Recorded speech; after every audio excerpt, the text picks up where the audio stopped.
Welcome to NuclearCast, the official podcast of the Anwar Deterrence Center. Each week, we bring you leading experts for a lively discussion on topics related to strategic nuclear deterrence. Our host is Dr. Adam Lowther, Director of Strategic Programs at the National Strategic Research Institute. The views of the hosts and the guests are their own.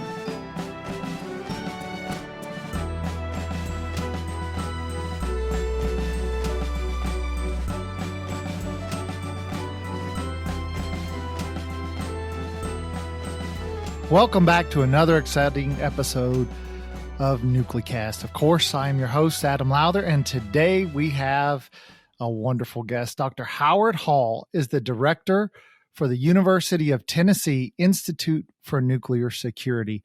He holds a joint appointment with the Consolidated Nuclear Security, Y-12, National Security Complex in Oak Ridge, Tennessee. And of course, he spent about the first 2 decades of his career at my favorite weapons lab, Lawrence Livermore National Laboratory.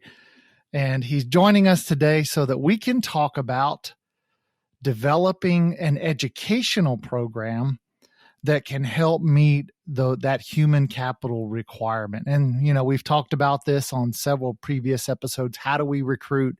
How do we retain? Well, now we're going to talk about how do you build the skills and knowledge needed to meet that requirement. So, Howard, thanks for joining us. It's my pleasure, Adam. So you run a program and you left Livermore, you came to Tennessee, and this is actually a really hard podcast to do with you because I got my Ph.D. from the University of Alabama, which of course means I naturally hate you, everybody you work with, and all of the people that are Tennessee graduates. And I blame you for when Alabama was on probation a decade or so ago, before the Saban years. But we'll manage to make it through this podcast. Now, you left Lawrence Livermore, you came to Tennessee, and you've stood up a nuclear security program that is, it's building the talent that Y-12 needs, and it's building the talent for the FA-52 career field. Tell us, how did you go from a lab to a university and build that program? I mean, what did it take to do that? It's an excellent question. It absolutely requires buy-in by the institution. And so I was fortunate enough in the early discussions with the university and with the federal facilities in the Valley, Oak Ridge National Lab and Y-12, to come in with the intent to build this program.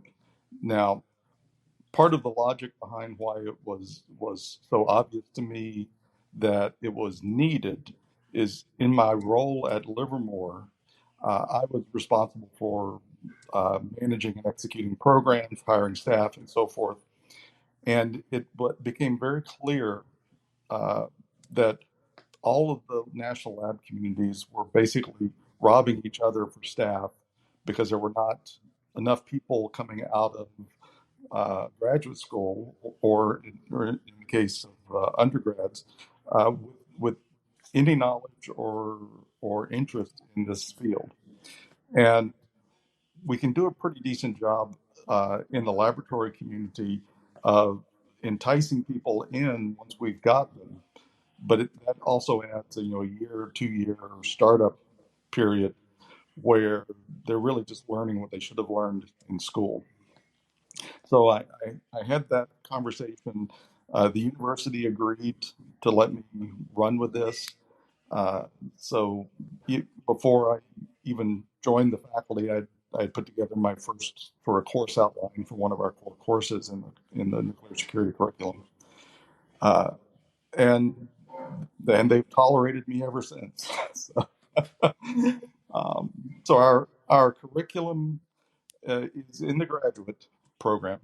We are looking at adding material, and we have added some component in the undergraduate curriculum. The undergraduate curriculum is actually a little harder to deal with because it's much more regulated than the graduate curriculum. But we've now put half a dozen or so courses. Uh, we have formed this campus-wide unit called the Institute for Nuclear Security, which allows us to reach outside of nuclear engineering and into other departments uh, in a sort of formal way, to bring in the skill sets and the coursework that we need, because it's not all just nuclear engineering. There's a lot of other demands that require other technical fields, policy fields, so forth. So in a past life, I was the director of the School of Advanced Nuclear Deterrence Studies at Kirtland Air Force Base, and we were co-located with Sandia. So we were able to build a graduate program that included, weapons physics, weapons effects, policy, strategy. And we could do that because, our school was, we had a skiff, we were in a vault, we could talk about anything we wanted to. And it was sort of, the best you could possibly do. It was sort of a gold-plated program. But as you try to build a program at a public university, and as I've thought about doing something similar, one of the things that's you're often challenged with is there's not a ton of guys like you who have, a lot of experience at a lab and who therefore know and understand the work, because a lot of your faculty have a traditional academic background and have worked on those in those areas that are sort of more conducive to that career field. So how do you take that specialized knowledge and skills that are required? And it's not just physics or nuclear engineering or chemistry. It's all of the career fields, political science, it's all of them, where you have this challenge. And it's sort of the challenge with building I call it professional education, that is sort of very tailored to the types of work that you might want to do. How do you sort of overcome the faculty challenge? We're brilliant people, smart people, capable people, but they don't necessarily have the experience and background in those fields that are going to be most useful to the labs. How do you get that component into the program? So part of what we do is we build the linkages between our faculty and folks at the National Lab community, as well as the production side of the NSA complex. So, we have folks who have come to join our faculty who spent time. For example, we have one gentleman who postdoced at Livermore. We have a couple of folks who are ex-nuclear Navy. So a lot of experience, particularly in the nuclear engineering field, is fairly broadly relevant to what we're doing. Certainly, when you get out of the more hardcore engineering, where that coupling with industry and government is strong, it becomes more of a challenge. Uh, we try to address that by, again, on a sort of person by person basis, building relationships between faculty and professionals at the either at Y12 or at ORNL or elsewhere. Uh, that that certainly takes time, and it involves a fair bit of commitment on both the university side as well as the labs and plants. But when it works well. So let me give you an example. I mentioned the first curriculum I started while I was still in an airplane. Uh, that course is our nuclear engineering NE 530 class, which is nuclear security science and analysis.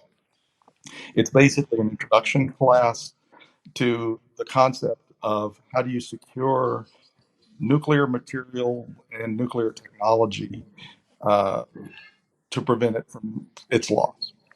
And so we actually conduct that course, and we've done this.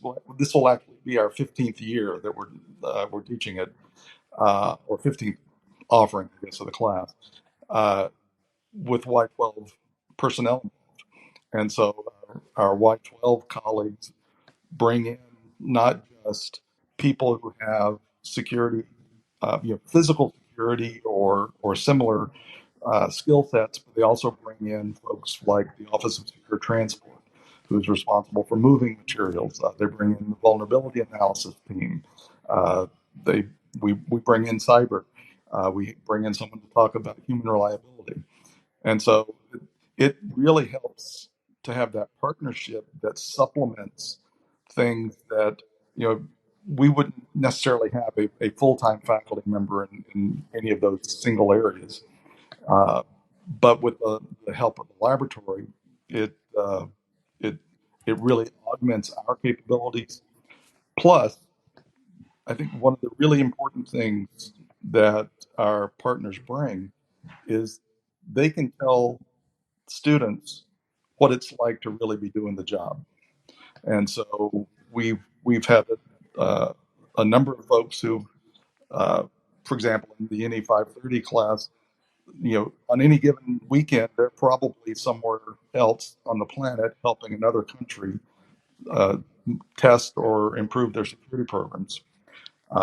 We've had people, for example, who we have an export control class uh, that we have taught with ONL. And the people who supported that are the people who support DOE's export control decision making. So again, you get a lot of ground truth into the curriculum, which I think is critical. Yeah, that's pretty exceptional. It's one of those things that, as I've looked around, because I did an analysis of all of the programs around the country that sort of offered these kinds of programs. And in particular, I was sort of looking at programs that were explained, how do you build a nuclear operator? For me as a career Air Force guy, I was like, how do I build a better nuclear Air Force officer? And there was really only one program that was sort of offered that kind of useful program. And you've got a lot of programs out there that they're often called, non-proliferation and disarmament. That's sort of a standard term for some of these specialized graduate degree programs. But for the people actually working in the field, the programs are limited. So what you're doing seems to be pretty exceptional. Are there other programs like the one that you've built that are out there? Maybe I just don't know about them, or have you guys built sort of a niche that, that's your space and you own it and nobody's replicated it? Well, there are certainly some other programs out there, and we partner with those folks quite often as well. Uh, there's a James Martin Center at the Monterey Institute, or whatever they're called now. I think they just changed their name. Um, that is more the sort of traditional non-proliferation arms control think tank that you were describing. Uh, there's a effort at the University of New Mexico that we've partnered with. That your Sandia colleagues are involved in that as well.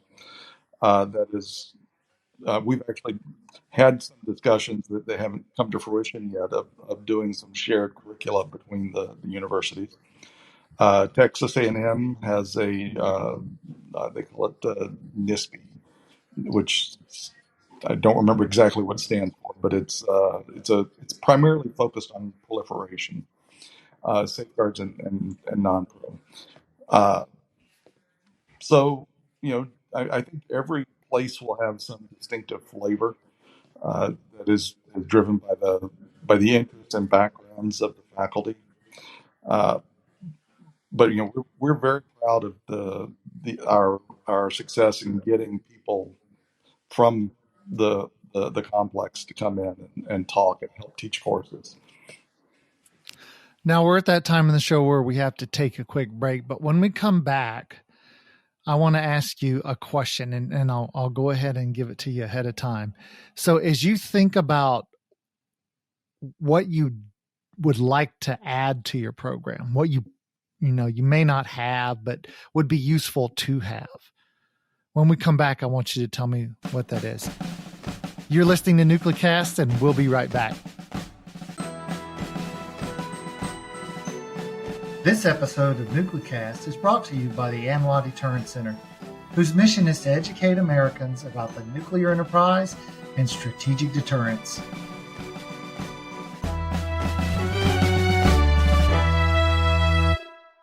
And we're back, and we're talking to Dr. Howard Hall from the University of Tennessee. So, Howard, what would you like to see your program add? What are you missing? Well, I think the thing that we need to do is we need to maintain currency with what are the actual issues, and so um, uh, a continue to have a rich set of collaborations is important. But there's also emerging uh, disciplines and threats that are going to be hugely important for the U.S. national security. AI is a big one that is developing. Our campus has an AI initiative. Uh, it's nascent. It's in its beginning phase, and so that's going to be important. Uh, we, Proximity makes it very easy for us to work with both Y12 and ORNL. Uh, I'd like to get some of my old colleagues from Livermore and some folks from the other labs involved, even if it's just guest lectures or remote lectures and so forth. Um, we're to the point now where we've been running this for a little over a decade now, and our alumni are starting to populate positions in both the laboratories as well as the federal workforce, where they're now in a position where it makes sense for them to be coming to give a lecture or a seminar and talk about what does Savannah River do, and how does Savannah River uh, you know manage its mission space, and what are its critical needs. Um, we also have worked with folks who are trying to establish more sort of programs like mine. One of the things that has always been one of my mantras is, we can build the best thing on the planet here, but we can't populate all the people that are needed for the larger community. And so it can't be a single university thing. It's got to be a more open, aggressive sharing approach than sort of the traditional niche academic program. Yeah, it's a good point. So if you could influence other universities, you've mentioned A&M and Monterey and a few other places.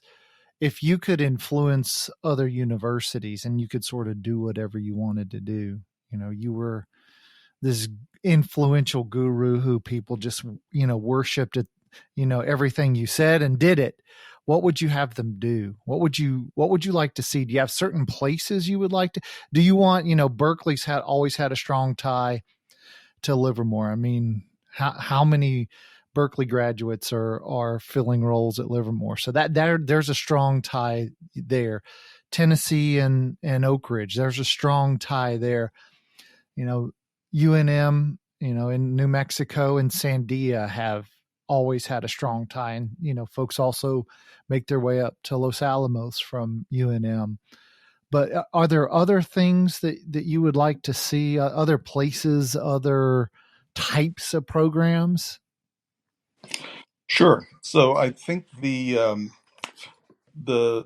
again, proximity has its own value, but there is also I think a need for, particularly at the federal sponsor level, both civilian and military, to influence faculty the old-fashioned way by inviting them up to spend a sabbatical, maybe at Stratcom, or sabbatical at the Pentagon, or in the Forrestal building, where the faculty come in and get to sort of support and participate in the actual mission, which really helps you understand then better what are the needs and what are the things that our curriculum needs to cover.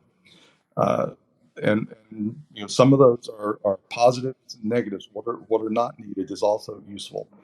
So I mean, it's not unique to my program, but I think if we could build tighter links there at the sort of the main mission level. Uh, and it's going to be hard because getting breaking a faculty member free for a semester is not a trivial thing at a university. Uh, Getting them into a facility, particularly a facility that handles classified information, has its own burdens. Uh, and then probably the worst thing to do would be to do that, get the faculty member excited, engaged, and then let it die because eventually people will stop responding to it. So I think that would, I mean, if I were king for a day, I would focus on that sort of thing. Yeah, it's sort of a great point. I spent most of my career as a member of the faculty down at Maxwell Air Force Base and, with the Air Force. And I remember, I wanted to go to the National Security Council, was looking to try to be seconded up there. And even as a faculty member within the Department of Defense, it was quite challenging to make those things happen. And so I can empathize with the challenge that, we would have to take civilian faculty and send them to NNSA or send them to Stratcom, or because of the federal bureaucracy and the way the civilian personnel system works. It's not the most conducive, but you make a great point. It's certainly something that would be really beneficial to give those faculty some real experience that would, benefit both them and then benefit students and benefit the government for, having some interesting new ideas. And so that's certainly a good idea. Now, is there another sort of aspirational goal that you would have? Well, the other thing that sort of is a underlying theme in nuclear security is it's not just a U.S. problem, and so it is really a global problem. Uh, we've done quite a bit of work. Much of it was sponsored in the early days by the State Department, and now the NNSA is continuing to carry that ball to support the development of e- educational programs, particularly in the area of material and technology security globally. And so there's a network of educators that we are a charter member of that the IEA sort of hosts, called the International Nuclear Security Educators Network. We work with INS, with other universities, many of the ones we just talked about here in the U.S., to figure out how to harvest best practices, curricula, and recommendations that then can be taken globally.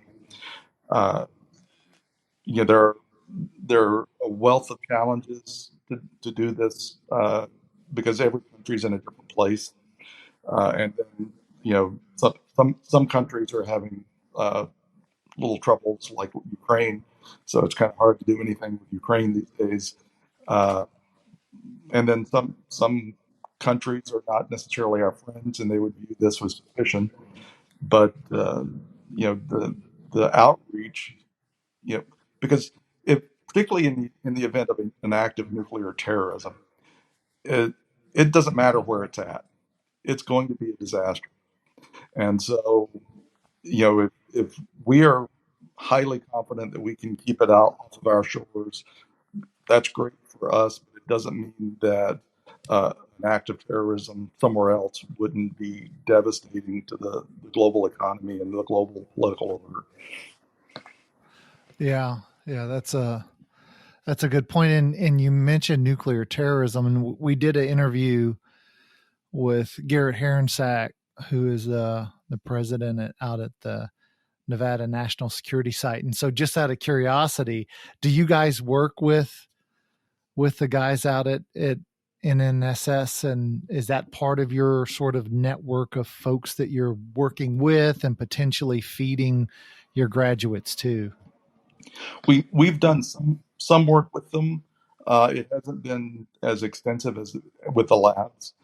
Um, a lot of what NNSS does is provides hosting for experimental programs and things like that from the laboratory community.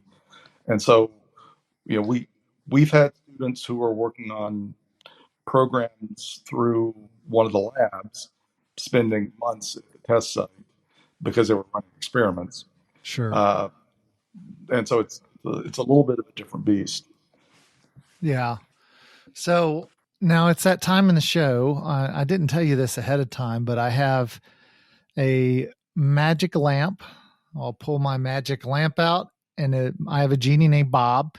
Now, when I rub my lamp, Bob pops out, and he's already given me my 3 wishes, but he's agreed to give all guests on Nuclecast 3 wishes related to the topic we're discussing. So it's a pretty narrow span of your wish list. And you've already said some of the stuff you would like, but if you now have a wish, you don't have to convince anybody. Bob will make it happen. What 3 wishes would you have? Well, that's an interesting question. Certainly, I think the first one would be, breaking down those walls between the traditional pipelines of academia and government and actual mission operators would be the highest one. Um, I would be remiss here at Tennessee if I didn't wish that we had a nice victory on the third Saturday in October. And then, I would certainly wish that we do everything we can in our power as both educators and professionals to make sure that we do such a good job on nuclear security that nuclear power can reassert itself as the solution to a lot of our challenging power needs. Yeah, it's funny you should mention that, because before I started doing Nuclecast, I knew a little bit about nuclear power just as a former Navy guy.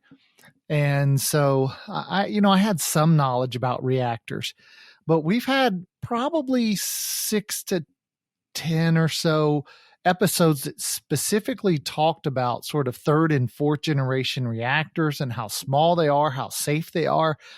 And so it's really pretty interesting. And it's kind of sad that the general public doesn't understand just how far we've come from those 1st and 2nd gen reactors that, were at 3 Mile Island and, or across the country, to what is phenomenal technology with tremendous safety in our modern reactors. And, at a time, it's one of the things where, for California, where they're mandating no, internal combustion engine cars can be sold after, 2028 or whenever it is, but yet they're still having brownouts.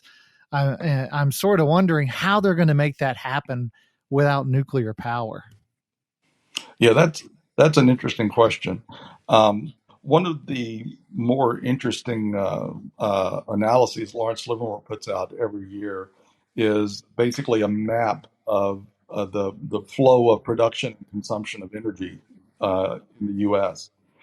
And there's an awful lot of fossil fuel based transportation energy that I don't know how you get away from that. Uh, Certainly, battery powered cars, but the battery has to be charged. I'm not sure that battery powered aircraft make a lot of sense. There's a certain weight problem with that. Um, so, yeah, it's going to be interesting. Now, we are looking forward to TVA hosting a SMR demonstration up in the Oak Ridge area on the old Clinch River breeder reactor site. And then one of our alums is working on the SMR concept for Project Pele, which will be an air base in Alaska that is consumes a phenomenal amount of coal right now, and will be one of the first DoD test cases. Yeah, it'll be, this is perhaps one of the opportunities for the DoD to really sort of help kickstart and jump a technology that sort of struggled to find a home. And, with the challenge of building, I think we just had the first, new reactor under construction in 30 or 40 years. So, there was here recently, I read something, but I can't remember exactly what it was, or maybe it was the first approval, something to that effect. But there's so much that, for those who want to reduce consumption of fossil fuels, coal plants and stuff, nuclear is such a phenomenal option. I wish we could talk about it more. Well, I'll happily hook you up with the folks on our faculty who are in the SMR reactor physics world, and they'd love to chat with you too. Well, you've got a deal. We'll have it. So you, the listeners out there, know we're going to have another episode. This will be our topic. So stand by for that. It'll come soon. But for now, Howard, thanks for joining us. This was a great topic. I hate to say it, but Tennessee's doing something right. So I guess good on you. Thank you very much, Adam. So thanks for joining us. It was a pleasure. And thanks to you, the listeners, for joining us on this episode of NucleCast, and stay tuned for our next episode. Well, we just had that was a good interview. I know for some of you, discussing, graduate programs and universities might not be the most exciting topic. You might want to talk about nuclear reactors. You might want to talk about what the Russians or the Chinese are doing, but how we build that talent so that we can eventually beat these guys, or so that we can build, fourth and fifth generation reactors, so that we can, solve the electricity problem, that seems to be upon us or coming down the pipe. That's a really important thing to talk about. So it was good to see, Howard, lay out what his program is and what they're doing. For me personally, I just wish it would have been at the University of Alabama instead of Tennessee. At least they're not LSU. That's the one saving grace. But, it was great to talk to Howard. It's a great program, and hopefully if you're in the market, give them a look and see if it might be the right one for you. This has been a production of the ANWA Deterrence Center. Our executive producer is Kimberly Charrington, and this episode has been engineered and mixed by David Grunthal. Follow the show on LinkedIn, Facebook, and Twitter at NucleCast. Listen, follow, and review the show on Spotify, Apple Podcasts, Amazon Music, or wherever you listen to your favorite podcasts.